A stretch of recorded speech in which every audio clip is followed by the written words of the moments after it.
Palavra da Verdade, com Hernandes Dias Lopes. Estamos expondo aqui o livro de Amós e hoje vamos trabalhar o texto de Amós 5, versos 14 a 27.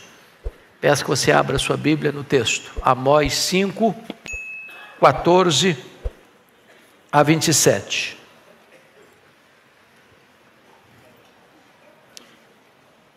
O texto diz o seguinte, todos aí sintonizados?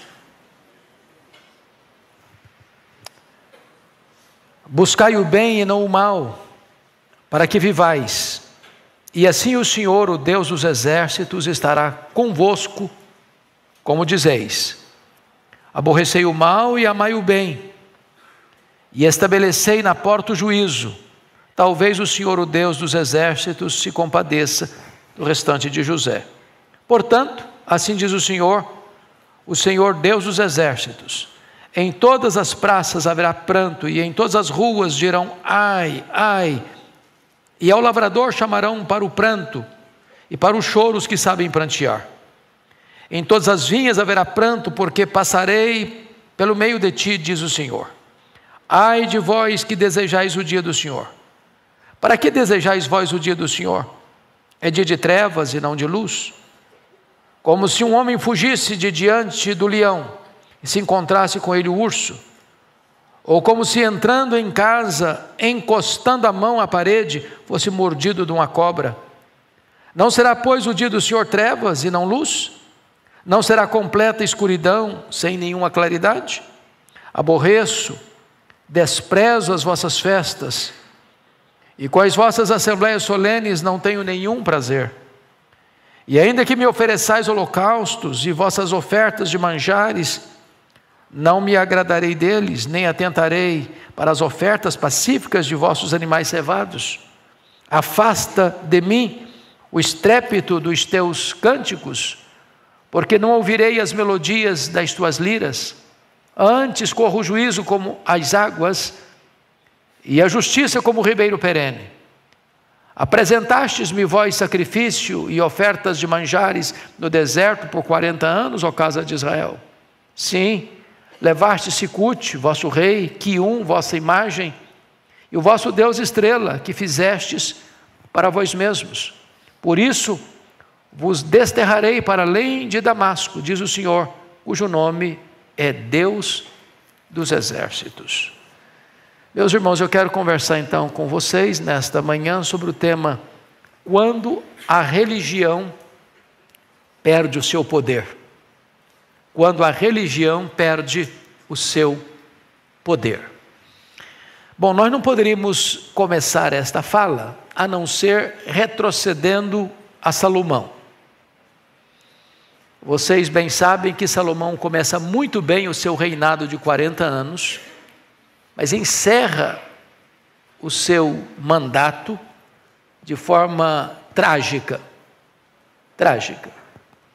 A Bíblia chega a dizer que ele amou as suas mulheres e ele desprezou a Deus. Ele que teve o privilégio de erigir o templo de Jerusalém, constrói capelas aos deuses pagãos. Ele que havia conclamado a nação a adorar o Deus vivo e verdadeiro, agora se prostra diante de ídolos no final da sua vida. Ele que, recebendo a orientação de Deus, como deveria ser um monarca em Israel, lá em Deuteronômio 17, quebra todos os princípios estabelecidos por Deus, multiplicando para si cavalos, pondo a sua confiança no exército e não em Deus, multiplicando para si ouro, confiando na riqueza e não em Deus, multiplicando para si mulheres, portanto, curvando-se aos muitos deuses dessas mulheres com quem contraiu o matrimônio. Ainda mais, ele viveu opulentamente, nababescamente, no luxo, no fausto, na riqueza, mas impôs ao seu povo impostos abusivos. Se não bastasse isso, ele ainda estabeleceu escravidão e colocou feitores de escravos para arrancar dos braços cansados desses escravos o produto da sua riqueza. É um rei rico e um povo pobre. Se não bastasse isso, ele não preparou o seu sucessor.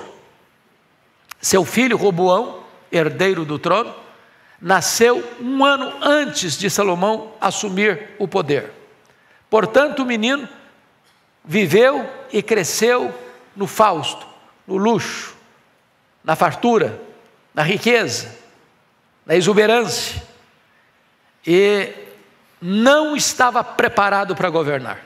Quando Salomão morre, em 931 a.C., Roboão assume o governo e vai meter os pés pelas mãos. Foi a oportunidade do povo reivindicar mudança da política econômica.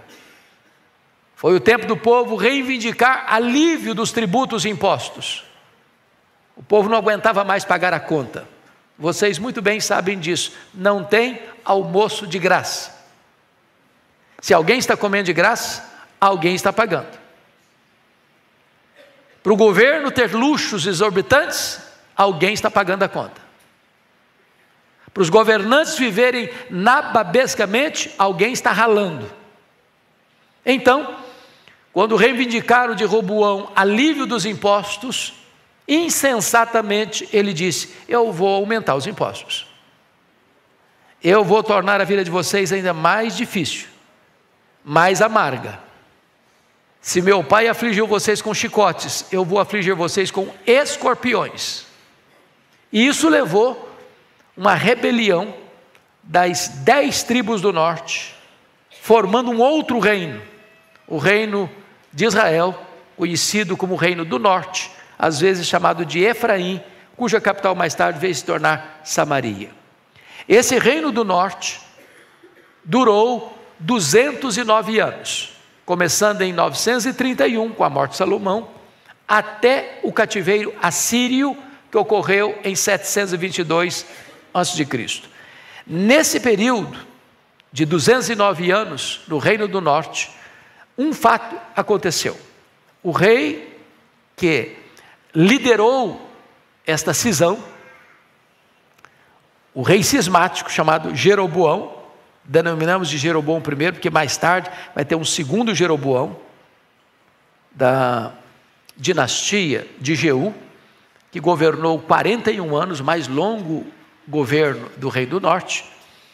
Ele, ao assumir o governo, e aí está muito ligado ao que nós estamos lendo, ele tomou uma decisão, não permitindo os seus súditos irem a Jerusalém, porque as duas tribos, Judá e Benjamim, a sede era Jerusalém, o templo estava em Jerusalém, as festas eram em Jerusalém, os sacrifícios eram em Jerusalém, tudo estava centralizado no templo de Jerusalém. O que é que ele fez?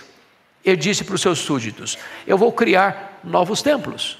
Vou colocar um em Dan, no norte, vou colocar outro templo em Betel, no sul. Vou criar uma nova divindade.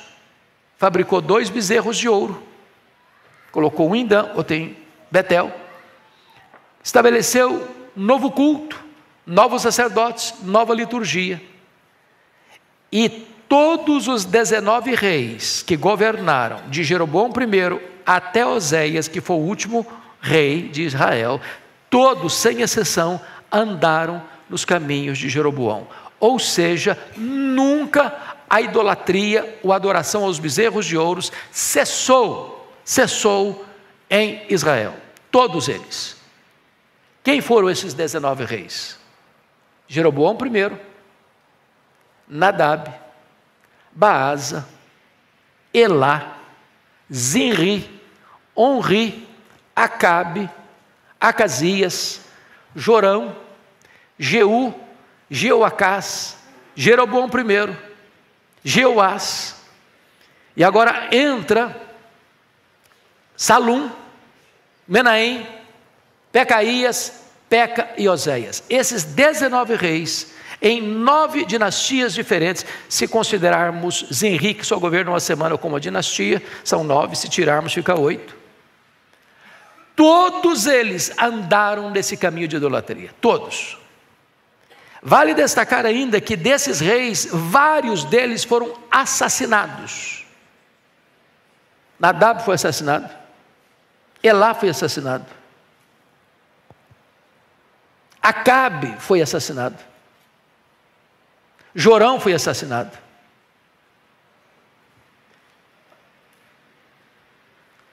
O outro que estava próximo lá do governo, o Pecaías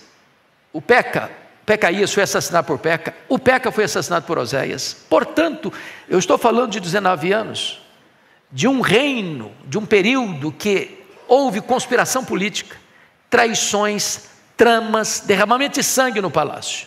Ou seja, a morte de Salomão, ou melhor dizendo, as más escolhas de Salomão empurrou a nação de Israel para um abismo político, moral, religioso e econômico. Então, esse é o pano de fundo que precisamos para entender o texto que acabamos de ler. Notem vocês que eles divorciaram a religião da ortodoxia. Divorciaram a ortodoxia da piedade. Divorciaram o credo da conduta. E no capítulo 4, nós vimos o que ele disse no versículo 4: vinde a Betel e transgredi, a Gilgal e multiplicai as transgressões. Você percebe, capítulo 5, verso 5: porém não busqueis a Betel, nem venhais a Gilgal, nem passeis a Berseba, porque Gilgal certamente será levada cativa e Betel será desfeita em nada. O que está acontecendo aqui? Esses locais, biblicamente, são locais muito importantes. Betel é o lugar da manifestação de Deus a Jacó. Foi chamado de casa de Deus, porta do céu. Mas agora Betel é o centro de um culto idólatra. Lá não tem Deus, lá tem um bezerro de ouro. E o que é Berseba? Berseba é o local onde os patriarcas Abraão, Isaque e Jacó escutaram promessas de Deus: eu estou com você, eu estou com você, eu estou com você. Agora Berseba, Deus dizendo: eu não estou com vocês, eu não estou com vocês, eu não me associo à idolatria de vocês. O que é Gilgal? Gilgal é o local onde o povo, entrando na terra, fez aliança com Deus, onde cessou o maná e começa a comer dos frutos da terra, e onde eles têm grandes conquistas e vitórias. E Deus está dizendo agora: Gilgal não é lugar de vitória mais não, Gilgal agora é lugar de desterro, eu vou levar vocês para o exílio. Então, esse é o pano de fundo dessa religião que perdeu o poder. O que é isso? Uma religião sincrética. O que é uma religião sincrética? Eles estão adorando o bezerro de ouro, eles estão adorando deuses pagãos, achando com isso que estão adorando o Deus vivo e verdadeiro. Então, vamos ao primeiro ponto. Estará Deus conosco mesmo em Berseba? É a pergunta do profeta. Veja comigo, em primeiro lugar, uma presunção arriscada, versículo 14. Leia comigo o versículo 14, toda a igreja. Buscai o bem e não o mal, para que vivais. Assim o Senhor, o Deus dos exércitos, estará convosco, como dizeis. Então preste atenção. Assim o Senhor estará convosco, como dizeis. Estão dizendo: Deus está conosco, Deus está conosco, Deus está conosco. Mas o que é que eles faziam? Eles buscavam o mal e não o bem. Então preste atenção nisso. Deus não tem promessas para aqueles que estão na desobediência. Deus não promete estar conosco quando nós estamos na contramão do seu propósito. Deus não promete estar conosco quando nós estamos em flagrante e aberta desobediência aos seus mandamentos. Deus não está conosco quando nós estamos praticando o mal e não o bem. Mas eles acreditavam nisso, que Deus estava com eles. Olha o versículo 18, onde eles olhavam para frente. Ai de vós que desejais o dia do Senhor, Para que desejais vós o dia do Senhor? É dia de trevas e não de luz. Ou seja, não há maior perigo para uma religião ou para um adorador do que, fazendo o que Deus proíbe, ainda pensar que Deus está com ele. Segundo aspecto, um despreparo inegável. Amós não podia apoiar esse otimismo do povo. Em outras palavras, eles queriam subornar a Deus com a religião deles, que era idólatra, bezerro de ouro, culto falso, sacerdote falso, templo falso, liturgia falsa, culto falso, achando que com a abundância dos sacrifícios que eles traziam, que isso poderia subornar a Deus para estar com eles. Estão despreparados, eles não estão entendendo exatamente. E se você perceber nos versos 14, nos versos 15 e nos versos 16, Deus se apresentou do mesmo jeito: eu sou o Senhor Deus dos exércitos, eu sou o Senhor Deus dos exércitos, eu sou o Senhor Deus dos exércitos, ou seja, eu sou o Deus Todo-Poderoso. Então não me desafiem, não tentem me subornar, não tentem me enganar com um culto falso. Esse otimismo de vocês é um otimismo completamente perigoso. A tranquilidade de vocês não oferece para vocês qualquer segurança. Mas mais, Deus agora revela um choro profundo, versículos 16 e 17. Ou seja, em vez de segurança, em vez de estabilidade espiritual, o que Deus está dizendo? Versos 16 e 17, leia comigo aí esses dois versículos, toda a igreja comigo. Portanto, Deus dos exércitos, em todas as praças haverá pranto, em todas as ruas dirão ai, ai, e ao lavrador chamarão para o pranto, e para o choro os que sabem prantear. Em todas as vinhas haverá pranto, porque passarei pelo meio de ti, diz o Senhor. Então o que está acontecendo aqui? Não tem mais negócios na cidade, não tem mais labor no campo, o choro está na região rural, o choro está nos centros urbanos. Por quê? Porque essa região, esse reino do norte, vai ser levado cativo, como escravos, pela Síria, e vão se dispersar por lá. Então a falsa segurança deles revela a cegueira espiritual deles, porque eles estão praticando uma religião falsa, achando que com isso estão seguros. O juízo será o quê? Inescapável. Olha a figura que Amós usou para esse juízo inescapável no versículo 19. Ele é um cara rural, vocês sabem disso. Amós era um boiadeiro e um colhedor de sicômoros, um agricultor. Então ele vai usar figuras da região rural. Então confira comigo o versículo 19, leia o verso 19 comigo. Como se um homem fugisse de diante do leão, se encontrasse com o urso, ou como se entrando em casa, encostando a mão na parede, fosse mordido por uma cobra. O que ele está dizendo com isso? Não tem escapatória. Pensa comigo um camarada que enfrenta um leão, e consegue escapar do leão. Ok, conseguiu escapar do leão, tem um urso com a boca aberta para pegá-lo. E ele correu e se livrou do leão. Chegou em casa ofegante, botou a mão na parede: que bom que eu cheguei em casa. Uma cobra vai lá e pica o cara. Ou seja, não tem escapatória.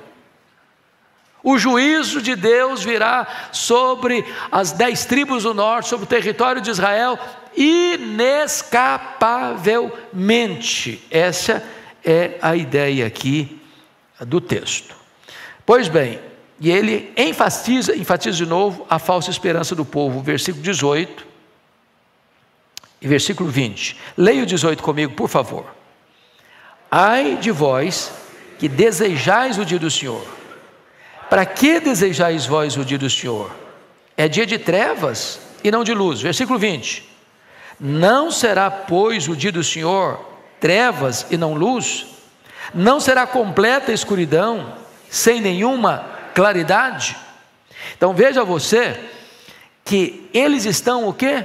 Desejando o dia do Senhor, achando o quê? Que esse dia vai ser o dia de luz. Irmãos, preste atenção nisso. não tem nada mais perigoso do que o auto-engano. Não tem nada mais perigoso do que você achar que está tudo bem, quando não está tudo bem. Não tem nada mais perigoso que alguém confiar numa base falsa, uma falsa religião. Eles estão olhando para frente, ardentemente desejando o dia do Senhor, como se fosse um dia de luz. E Deus disse: não, esse dia não vai ser de luz para vocês. Vocês estão confiando numa base falsa, vocês estão professando uma religião falsa, vocês estão tendo uma esperança falsa, vocês estão tendo uma confiança falsa, vocês estão iludindo a vocês mesmos. Esse dia do Senhor não será de luz, ele virá sim, mas será dia de trevas, de choro. Vocês serão apanhados inescapavelmente pelo juízo de Deus. Lá no capítulo 4, versículo 12, Deus já tinha alertado: prepara-te, ó Israel, para te encontrares com o Senhor teu Deus. E eles estão achando que esse encontro vai ser o dia maravilhoso deles, e Deus: não, vai ser o dia de trevas, que vocês não estão confiando em Deus, vocês estão tendo uma religião de presunção e não de realidade. Agora, por que será um dia terrível para eles? É curioso isso aqui. Leia o verso 17 comigo de novo. Vamos juntos? Em todas as vinhas haverá pranto. Por quê? Porque passarei pelo meio de ti, diz o Senhor. Por que eles estão em desespero? Não é porque o inimigo passará, porque eu passarei. Eu passarei pelo meio de ti, diz o Senhor. Então preste atenção nisso. Que Deus vai passar no meio deles naquele dia de trevas, de escuridão. O Deus do juízo. Deus é fogo consumidor. Horrenda coisa é cair nas mãos do Deus vivo. O que o homem semear, isso ele ceifará. Eles viveram 209 anos numa desobediência, a despeito das muitas exortações de Deus, dos profetas que Deus levantou para exortá-los, para corrigi-los, dentre eles Amós, Miqueias, Elias, Eliseu, homens de Deus que pregaram, homens de Deus que proclamaram, homens de Deus que chamaram arrependimento, homens de Deus que mostraram que aquela religião deles era falsa, e eles reincidentemente permaneceram no erro. Portanto, a presença de Deus para eles será de juízo e não de livramento. Mas vamos ao segundo ponto, as implicações de estar com Deus e andar com Ele. Então, primeiro ponto, a necessidade imperativa de fazer o bem, versículo 14. Volta o olhar comigo para o versículo 14. Buscai o bem e não o mal, para que vivais, e assim o Senhor Deus dos exércitos estará convosco. Então, note que buscar o bem tem um aspecto positivo e um negativo. Quando você busca o bem, você não busca o mal. Quando você ama o bem, você odeia o mal, porque o verso 14 diz: buscai o bem. No verso 15 diz: aborrecei o mal. Então não dá para você amar o bem e não aborrecer o mal. Porque tem gente que acha que você deve amar o bem, mas você não deve aborrecer o mal. Não, o mal, deixa o mal. Não, você tem que aborrecer o mal. Você não pode ver uma coisa errada e ficar passivo, complacente. Ficar neutro, em cima do muro, uma zona cinzenta. A necessidade de nós nos posicionarmos é grande. Quando você vê o mal prosperando, quando você vê a violência prosperando, quando você vê a corrupção prosperando, quando você vê a idolatria prosperando, quando você vê as coisas acontecendo pelas avessas, seja na questão política, econômica, social, moral, espiritual, isso tem que provocar em você uma angústia, uma revolta interior. Lembra quando Paulo chegou em Atenas? Está lá em Atos 17, versículo 16, que o espírito dele se revoltou por causa da idolatria predominante, reinante. na cidade. Às vezes nós olhamos como um turista, olha, que bonito, tira foto, faz filme, mas aquilo não revolta a gente, que não gera dentro de nós uma ebulição emocional, que não mostra uma reação moral. O texto está dizendo, você ama o bem, mas você odeia o mal. Agora preste atenção noutra coisa. Aborrecei, versículo 14 e 15, buscai o bem e não o mal, para que vivais, assim o Senhor Deus dos exércitos estará convosco. Aborrecei o mal e amai o bem. Veja você, que antes de ele dizer amar o bem, no versículo 15, ele diz no verso 14, buscai o bem. O que significa isso? Por que ele colocou buscar o bem antes de dizer amai o bem? Por quê? Porque na prática do bem, a ação precede a emoção. Preste atenção, vou repetir. Na prática do bem, a ação precede a emoção. Primeiro você faz, depois você sente. Você não tem que sentir nada para fazer o que é certo, não, faça o certo, ainda você não sinta nada. Porque tem gente que quer sentir primeiro. Ele não faz nada porque eu não estou sentindo. Igual o camarada, não, por que você não é dizimista? Eu não sou dizimista porque eu não tenho vontade. Bom, não, você não tem que ter vontade, você tem que fazer. Deixa eu perguntar para vocês honestamente, todo dia, literalmente todo dia, você tem vontade de levantar cedinho para o trabalho?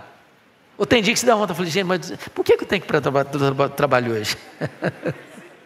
Deixa eu perguntar para vocês, são pais e mães aqui, todo dia seus filhos têm vontade de levantar cedo para ir para a escola? Só dia de prova de matemática? Mas por que eles vão? Por que você vai para o trabalho?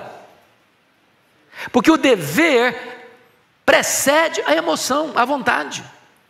Você faz porque tem que fazer, você faz porque é certo fazer.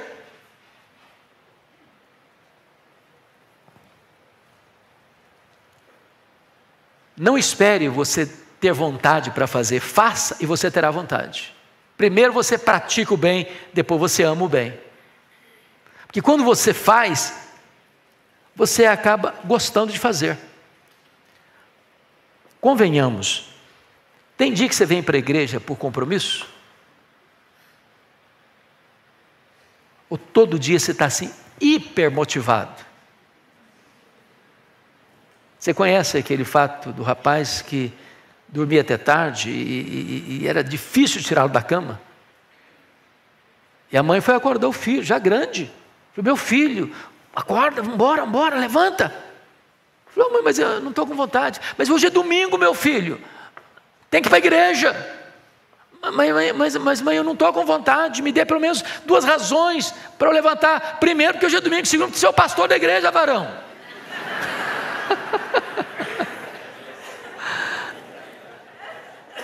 Então faça, depois você vai ter vontade.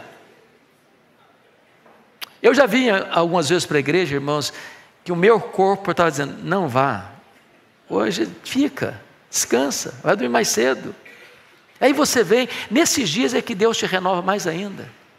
Nesse dia Deus dá um banho de renovo físico, emocional, espiritual.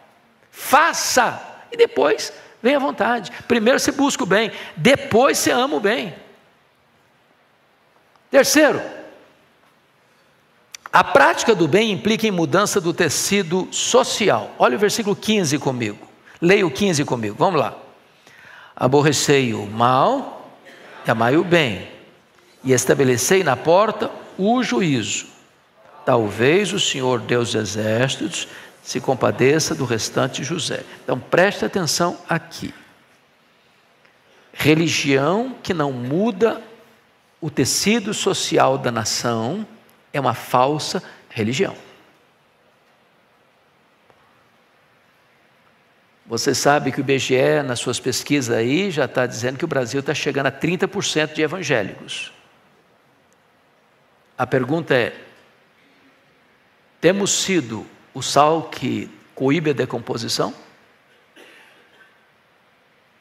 Porque uma pessoa, às vezes, se declara evangélico, mas a vida não mudou, o comportamento não mudou, O empresário continua passando a perna nos outros.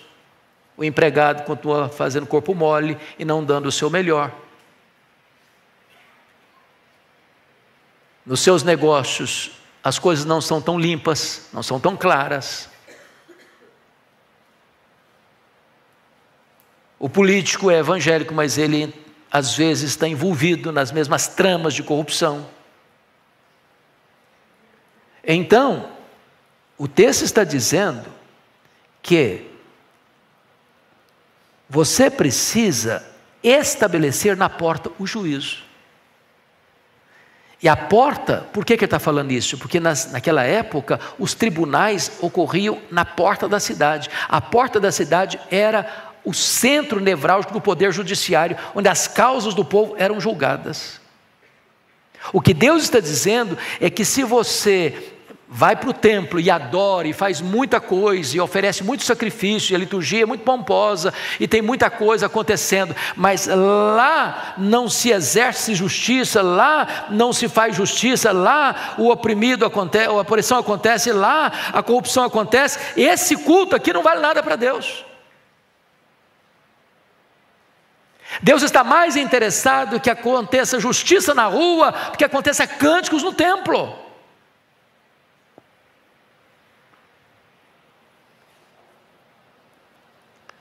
Agora, qual era o problema de Israel? Só volta um pouquinho aí, capítulo 2, versículo 6. Olha o que acontecia. Leia comigo, por favor, 2:6, toda a igreja. Vamos juntos? Assim diz o Senhor: por 3 transgressões de Israel, e por 4 não sustarei o castigo, porque os juízes vendem o justo por dinheiro, e condenam o necessitado por um par de sandálias. Ou seja, o poder judiciário de Israel estava rendido à corrupção. Eles tinham um lado. Você sabe que o símbolo da justiça, que está lá na frente do nosso tribunal maior da nação, é uma mulher com os olhos vendados, uma balança na mão. Por que com os olhos vendados? Porque o juiz não julga pela capa do processo, mas pelos autos do processo. Ele não pode ter partido, ele não pode ter preferência. Esse aqui é o fulano, eu vou pesar a mão em cima dele. Esse aqui é o Beltrano, esse aqui eu vou aliviar a mão. E nós estamos assistindo isso todo dia, no Brasil e no mundo. Olha comigo o capítulo 8, por gentileza.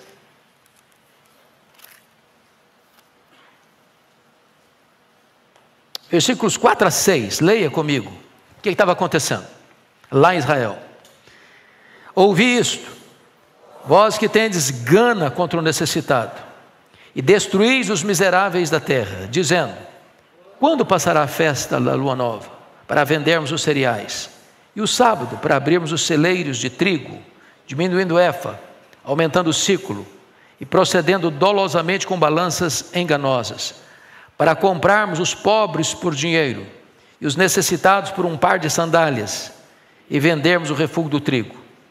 Eles estavam comprando os pobres por dinheiro nas cortes. Tinha juiz se vendendo por um par de sandálias, para condenar um pobre, um necessitado, um inocente. E é isso que o profeta está denunciando aqui no versículo de número 15. Volta lá, 5,15. Vamos ler de novo o 5,15. Todos comigo. Aborrecei o mal e amai o bem, e estabelecei na porta o juízo. Talvez o Senhor Deus dos Exércitos se compadeça do restante de José.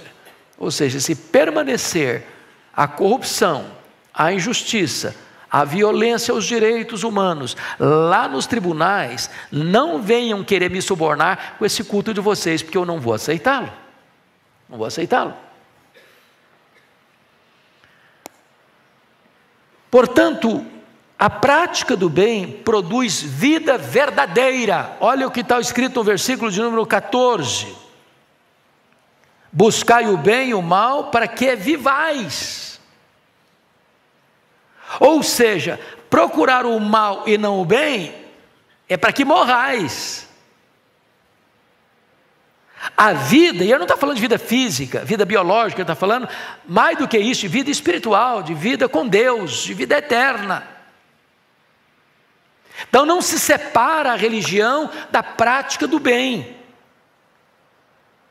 Não se separa a teologia de ética. Não se separa a doutrina de vida. Não se separa credo de conduta. É isso que o profeta está aqui nos alertando. Agora, o que é maravilhoso, irmãos, que mesmo quando Deus exerce o seu juízo, Ele jamais deixa de ser gracioso. Versículo 15 conclui assim: talvez o Senhor Deus dos exércitos se compadeça de quem? O restante? De José. Por que ele menciona José aqui? Porque José passou por muitas dificuldades na vida. Na casa do pai. Segundo, no poço. Terceiro, na escravidão. Quarto, na prisão. Quinto, no esquecimento, até se chegar ao trono. E em todas essas fases da vida de José, há um estribilho em Gênesis: Deus era com ele, Deus estava com ele, Deus estava com ele, Deus estava com ele, Deus estava com ele. Onde há retidão, não necessariamente a vida fácil, mas onde há retidão, tem presença de Deus, tem presença de Deus, tem presença de Deus, tem presença de Deus, tem livramento de Deus, tem livramento de Deus, tem livramento de Deus. Outra pergunta do texto. Gilgal era o lugar da herança, onde eles tomaram posse da terra. Gilgal, herança ou exílio? Olha o que vai acontecer com o povo. 5:27, leia comigo, toda a igreja. 5:27. Por isso vos desterrarei para além de Damasco, diz o Senhor, cujo nome Deus dos exércitos. Então, preste atenção nisso. Ele estava dizendo para o povo, capítulo 5, versículo 5: porém não busqueis a Betel, nem venhais a Gilgal. Ir a Gilgal era ir no lugar da bênção, da posse, da herança. Agora ele está dizendo: Gilgal não vai ser lugar da posse, não vai ser lugar da herança, vai ser lugar do exílio, por causa da falsa religião. Então vamos ver como é que era a religião deles. Vamos ler versos 21 a 23, toda a igreja comigo, por favor. Aborreço, desprezo as vossas festas, com as vossas assembleias solenes, não tenho nenhum prazer. E ainda que me ofereçais holocaustos e vossas ofertas de manjares, não me agradarei deles, nem atentarei para as ofertas pacíficas de vossos animais cevados. Afasta de mim o estrépito dos teus cânticos, porque não ouvirei as melodias das tuas liras. Então preste atenção nisso. Deus está olhando a religiosidade deles. O que tinha lá? Abundância de sacrifícios. O que tinha lá? Muitas ofertas. O que tinha lá? Muita música. Para um observador raso, superficial, ao olhar todo aquele aparato, bateria palma para eles. Vocês estão de parabéns. Que cultos maravilhosos. Quantas ofertas, quantos sacrifícios, quanta abundância, quanta música, quantos cânticos, que liturgia linda, que liturgia fervorosa, que cânticos maravilhosos. E Deus olha a mesma cena e usa palavras muito duras: aborreço, desprezo, afasta de mim, não suporto, não ouvirei. Por quê? Porque Deus, antes de aceitar o culto, Ele precisa aceitar quem? O adorador.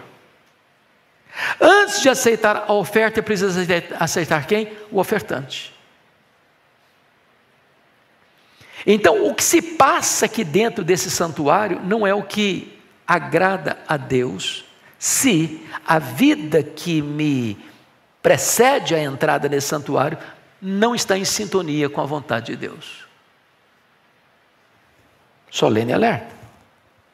Aconteceu isso com Caim e Abel.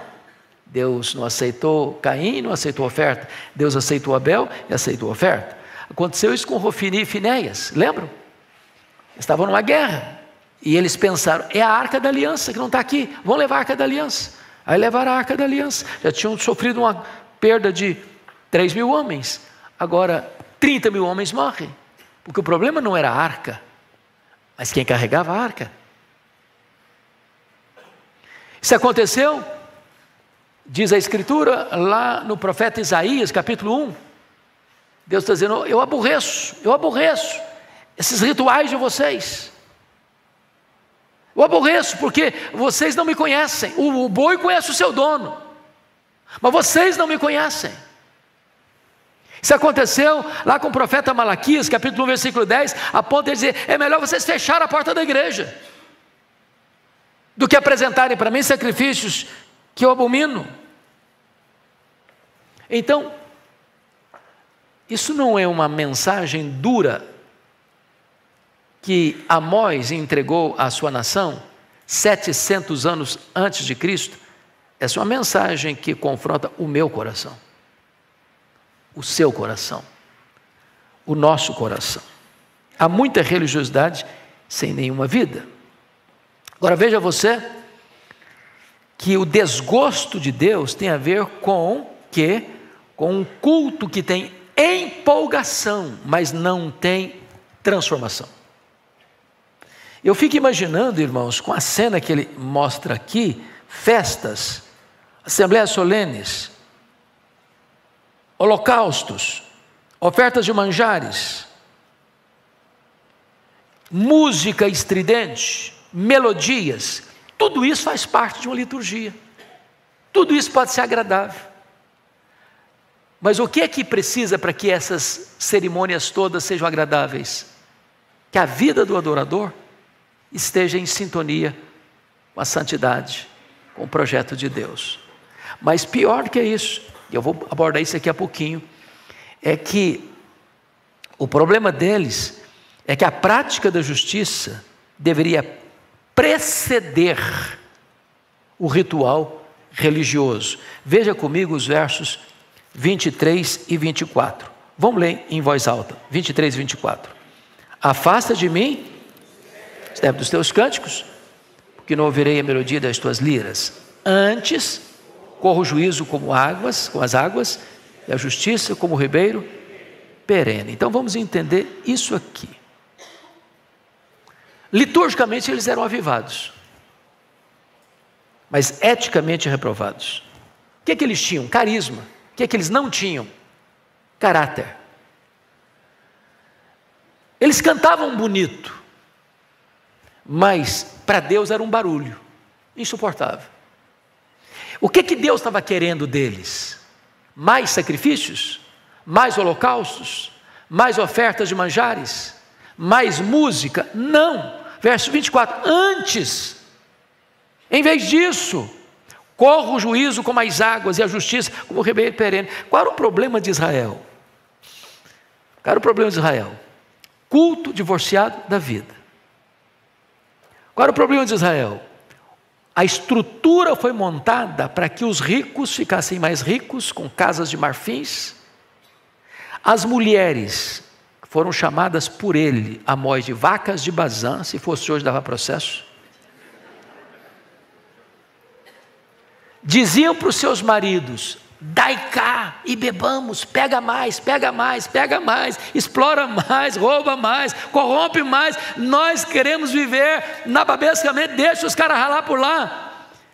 E lá atrás as cortes apoiando os ricos, que exploram os pobres, que aguardam uma hora para vender o refúgio do trigo, com um peso menor, por um preço maior, e eles estão amparados pelo poder judiciário para se corromperem ainda mais. E de repente, toda essa estrutura social agora vai para o templo. Agora é o culto. Agora nós vamos oferecer a Deus um culto, tá? Solene. Muita música, muito sacrifício, muito holocausto, muitas ofertas, como se pudessem subornar a Deus. O que o profeta está dizendo? Antes corra o juízo. Deus está mais interessado em que haja justiça nas cortes. Deus está mais interessado que haja justiça e honestidade nos negócios internacionais. Deus está mais interessado em que se pratique a justiça nos negócios comerciais e nas relações interpessoais do que um culto cheio de pompa no templo.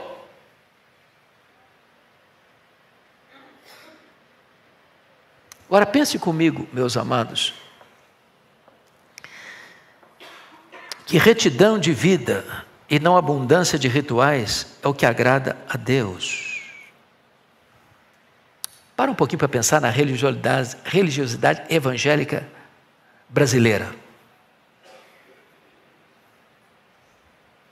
Para um pouquinho para pensar. O que você tem visto?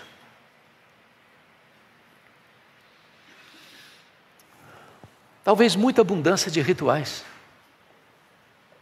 Muitos cultos pomposos, mas introduzindo no culto práticas que não têm apoio nas Escrituras.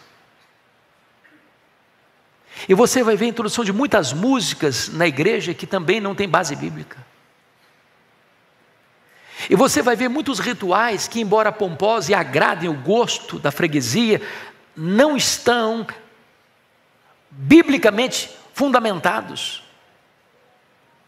Aí você vai ver também que o comércio se estabeleceu dentro da igreja, que a igreja virou uma empresa, virou uma franquia,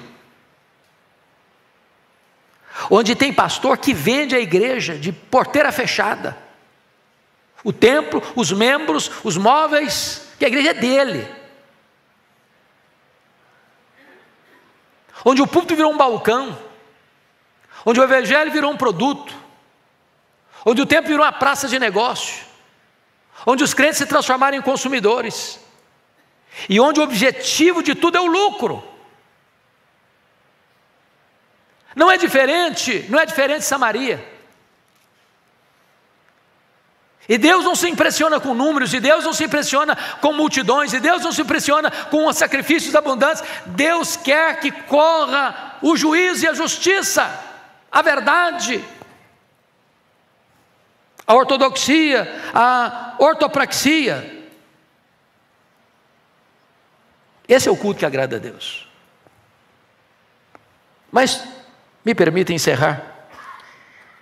O profeta termina denunciando o sincretismo religioso. O que é sincretismo religioso? A palavra sincretismo religioso significa a mistura de crenças. Por exemplo, quando uma pessoa, na melhor das intenções, sinceramente achando que está certa, pega uma imagem, seja de barro, de gesso, de pedra, de pau, de prata, de ouro, ele fabricou essa imagem, ou alguém fabricou essa imagem, ele se prostra diante dessa imagem, não estou adorando essa imagem é apenas um elo de ligação, eu estou adorando a Deus por meio dessa imagem. Isso é sincretismo. Qual era o problema de Israel? Eles achavam que estavam adorando a Deus, mas eles fizeram o quê? Botar bezerro de ouro. Então o bezerro de ouro nunca deixou de ser adorado em Israel durante 209 anos, do começo ao fim desse reinado, desse reino, durante 209 anos, 19 reis, 8 dinastias, se incluídos em rei, 9 dinastias, e eles nunca abandonaram esse culto sincrético. Não, nós estamos adorando a Deus, nós estamos cantando para Deus, nós estamos fazendo ofertas para Deus, mas usando o quê? Bezerro de ouro. Bezerro de ouro é o instrumento, é o mediador. Sincretismo. Olha a denúncia final do profeta, versos 25 a 27. Leia comigo, por favor. Toda a igreja. Apresentastes-me vós sacrifícios e ofertas de manjares no deserto por 40 anos, ó casa de Israel? Sim, levaste Sicute, vosso rei, Quium, vossa imagem, e o vosso Deus estrela, que fizeste para vós mesmos. Por isso vos desterrarei para além de Damasco, diz o Senhor, cujo nome é Deus dos exércitos. O que ele está dizendo? Olha, Israel, vocês se lembram dos 40 anos no deserto?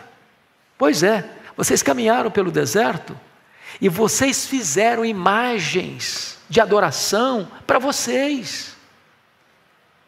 Vocês não me adoraram nesses 40 anos que caminharam pelo deserto. Sabe o que aconteceu? Toda aquela geração que saiu do Egito, 600 mil homens, fora mulheres e crianças, em torno de 2 milhões de pessoas, todas essas pessoas morreram no deserto. Não é morreu porque estava velho demais, cansado demais, doença demais. Não, morreram porque Deus os puniu. E eles não entraram na terra por causa da incredulidade, ou por causa do sincretismo religioso, ou por causa da idolatria deles. E o que fizeram quando chegaram na terra? O que fizeram quando chegaram na terra? Você quer saber? Quando chegaram na terra prometida? Abra a Bíblia comigo. Juízes, livro de Juízes, capítulo 2. Capítulo 2, versos 10 a 15. Toda a igreja comigo, por gentileza. Foi também congregada a seus pais toda aquela geração. E outra geração após ele se levantou, que não conhecia o Senhor, nem tampouco as obras que fizera a Israel. Então fizeram os filhos de Israel o que era mal perante o Senhor, pois serviram aos Baalins, deixaram o Senhor, Deus de seus pais, que os tirara da terra do Egito, e foram-se após outros deuses, dentre os deuses das gentes que havia ao redor deles, e os adoraram e provocaram o Senhor a ira, porquanto deixaram o Senhor e serviram a Baal e a Astarote, pelo que a ira do Senhor se acendeu contra Israel, e os deu na mão dos espoliadores, que os pilharam, os entregou na mão de seus inimigos ao redor, e não mais puderam resistir a eles. Por onde quer que saíam, a mão do Senhor era contra eles, para o seu mal, como o Senhor lhes dissera e jurara, e estavam em grande aperto. Então, veja bem, esse povo sai do Egito, onde tinha bezerro de ouro lá, fizeram bezerro de ouro no deserto, fizeram outras imagens, agora eles entram na terra prometida, a geração que nasceu no deserto entra na terra prometida, é o período de Josué, essa geração morre, agora a geração que nasce na terra, não conhece a Deus mais, eles estão adorando outros deuses, os deuses das gentes, das nações, os deuses gentílicos. Esse problema atingiu Israel ao longo da sua história. No período dos juízes, eles adorando outros deuses. Aí vem a monarquia, Saul, Davi, Salomão, e Salomão introduz outros deuses. Esse reino do norte adorou outros deuses 209 anos. Qual foi a consequência? Deus chegou um dia e disse: basta, chega. E vem o Império Assírio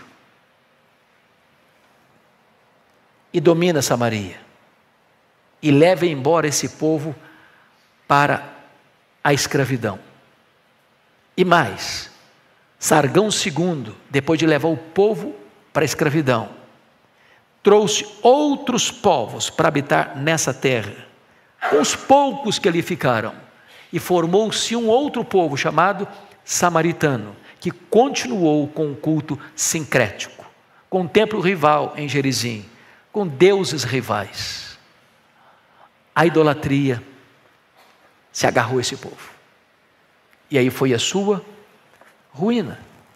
Isso é um alerta para nós, porque a Bíblia foi escrita para nos alertar e exortar. Qual é o culto que estamos prestando a Deus? Com que motivação nós nos apresentamos a Deus? Que Deus nos ajude, meus irmãos, a não incorrermos no risco de prestar um culto a Deus da maneira que Ele não quer. Segundo, que Deus nos livre de prestar um culto para Deus onde a nossa vida está divorciada da nossa liturgia. Preste muita atenção nisso. Lutero falava isso. Você tem que trafegar do campo para a igreja com a mesma devoção. Culto é o culto racional. que Deus quer, lá na sua escola, lá na sua empresa, lá no seu trabalho, lá na sua família, lá na sua parentela. O culto da vida é o que agrada a Deus. Aqui você vem para adorar a Deus, e o que você faz aqui tem que estar conectado com o que você faz de segunda a segunda na sua agenda. Que Deus nos ajude a entender essa verdade e a fugirmos do culto que não agrada a Deus. Vamos ficar em pé e vamos orar.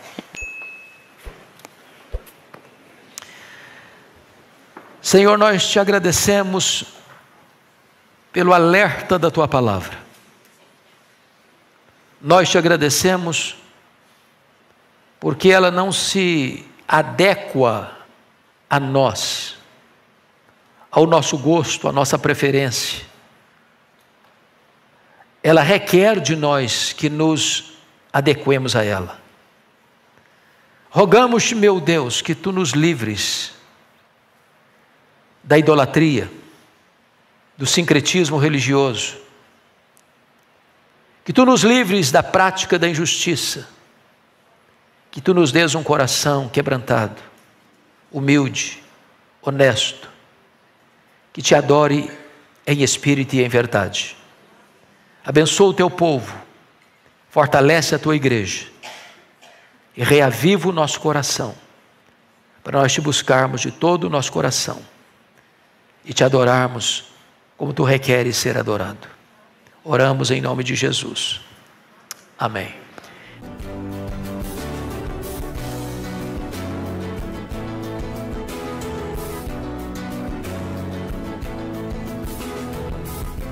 Palavra da Verdade, com Hernandes Dias Lopes.